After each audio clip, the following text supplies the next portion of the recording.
I do not promote the use of any drugs. My intention for this video is for harm reduction and educational purposes only. I'm very well aware that some people just cannot handle a challenging trip and it does leave them worse off. So when I say things like bad trips are beneficial and that they can help us grow, this is under the assumption that people get through it, they understand the trip, and most importantly, they integrate the experience. As always, be safe guys and do your own research. Hey guys, your mate Tom here, and in this video I'm going to be talking about bad trips. What they are, how they are formed, and why they're actually here to help us grow as human beings. So bad trips, fucking hell, these things can be quite terrifying, and I've had my fair share of these bad trips, right?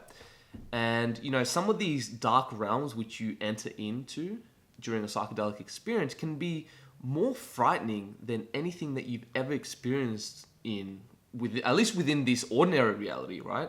Because when you enter these type of realms, you start diving deep into some really hardcore shit. Like, fear does not even justify the magnitude of how petrifying and chilling these experiences can be. You can run into negative entities, transport into hellish realms, or it could even just be like this over-amplified experience of strong negative thoughts and emotions, which can be just as scary. But just remember, experiencing strong negative emotions during a psychedelic trip versus in ordinary reality, completely different ballpark for sure. Bad trips are usually terrifying encounters with our inner demons or shadow self. And this can range from going into negative thought loops, getting into contact with demonic entities, or just seeing some scary as shit visions, really, right? And these experiences can be so intense and so horrifying and disturbing that they can cause a lot of shock and panic within a person, you know, especially if you resist. And this reminds me of when I had a full-blown panic attack during a heavy psilocybin dose, and I literally thought I was dying. And you know, looking on hindsight, I was like resisting throughout the whole time. So it's kind of what you get, because the thing about these substances is that as soon as you start fighting them off and like try to defend yourself from it, yeah, then you're fucked basically. Because like we have a lot of skeletons that we bury really deep within our attic that's we've kind of been avoiding our whole lives. So sometimes the psychedelics can remove that filter, and it can be so overwhelming that we just automatically resist and go in defense mode. But yeah, bad idea.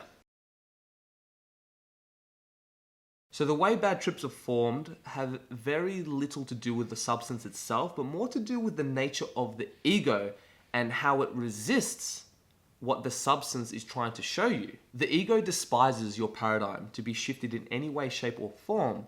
So it does whatever it can in its power to avoid unpleasant emotions, right?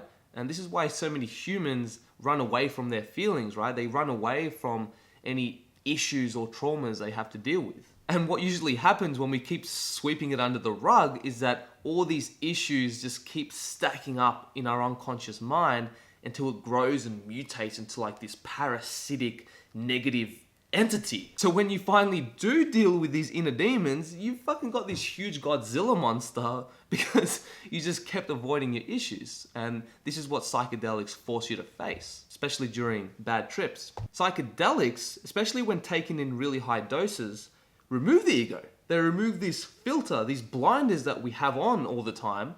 But the thing is about the ego, it doesn't just leave the room quietly, right? Usually goes kicking and screaming, right? Trying to just cling on to this reality as much as it can. And this is what usually causes a lot of these bad trips. And this is exactly why it is of utmost importance to just let go and surrender to the experience.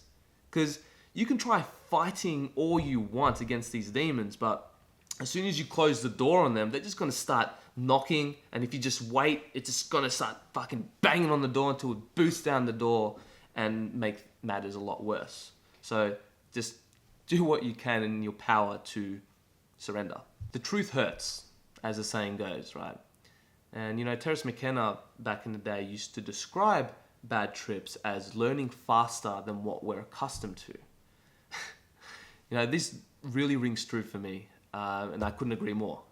And it makes me realize that, some people just aren't ready to face the truth and face themselves, essentially. People love to blame bad trips on the drug itself, instead of taking responsibility that these are their own inner demons that they're facing. And when you don't take responsibility of your own reality, and when you don't realize that there is no separation between the inner and the outer world, then you're in real trouble. Believe it or not, bad trips are actually here to help us. And it's these challenging experiences that are usually the most beneficial for our personal growth, given that you understand what's happening. Psychedelics can show you areas in your life or personality traits that you need to work on. They show you the shadow aspect of yourself, the inner demons. And if you understand duality, you'll understand that these shadow counterparts of your own psyche is half of who you are. The ego just doesn't like to admit it. So it pushes these shadow issues outside of your field of awareness, right? Into the abyss of the unconscious. There's always a spiritual war going on, guys, period. And the thing is that we're never going to be rid of our demons completely. We're always going to be fighting them throughout our lives. It's just about accepting and owning the parts that you don't like about yourself and using them to your advantage. And this could just be trauma that we're holding on to that we don't even realize. And these traumas might not even be ours, but from someone else that we've picked up and mistaken as our own. And this happens all the time. And this has definitely happened with myself. This reminds me of a psilocybin trip I had last year, where I realized that I was holding on to all this anxiety, like right here in my chest, from my mother. But I didn't realize this throughout my whole life until that trip, because the mushroom showed me that this wasn't mine. And as soon as I realized it, I was able to let it go, and it was like, oh my God, it was so relieving. It was the best. And these traumas are usually stored somewhere in our bodies, which is outside our field of awareness. And this thing basically affects every aspect of your life, to your behaviors, your thought patterns, your personality, your perception on life, like so on and so forth. Psychedelics are very infamous of forcing you to deal with these traumas face on, right? And they're very good at bringing these issues to the conscious mind, which allows you to finally give yourself permission to let it go. And it really is like gasping for fresh air after holding your breath underwater for so long. And it's like, oh, it's really satisfying, actually.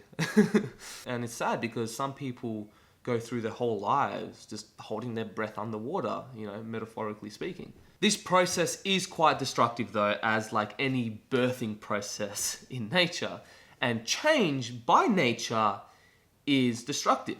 Because to change who you are, you have to literally destroy your old self. And to destroy your old self, at least via psychedelics, you have to purge it out, right? Using catharsis to energetically release these negative emotions or whatever it is, which can be very challenging to say the least. And man, like at the end of the day, these negative entities are just different aspects of ourselves, right? They're you. They are you trying to teach you something.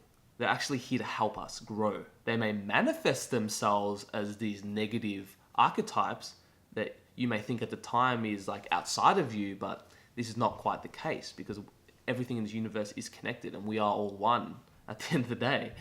So don't mistake these negative entities as nothing but a projection of your unconscious mind. It's not always going to be angels and fairies and magical dragons and these light beings made out of love that are going to come into contact with you during these psychedelic trips. These dark entities have just as much wisdom as these light beings. I like to think of facing these inner demons like video game boss battles. You take like Dark Souls or Devil May Cry or any RPG really.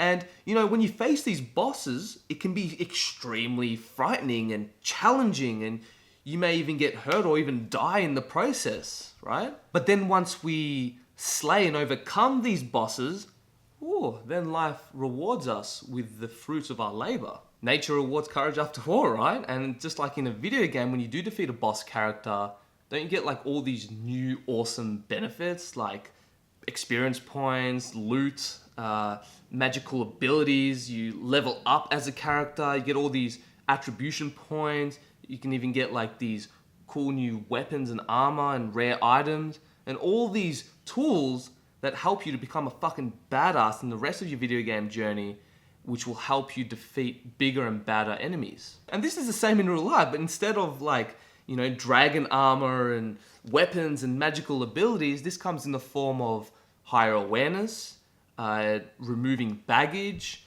increased emotional intelligence, gaining new perspectives in life, and all these awesome tools which you can utilize in your everyday life and in a practical way. And again, which will prepare you for the higher levels in which you have to reach when you progress in your real life. And think about it, once you finally do beat this boss battle, as scary and frustrating and challenging as it can be, once you finally beat him, isn't it like the most amazing feeling ever? Especially when you do reap all these rewards and stuff like that.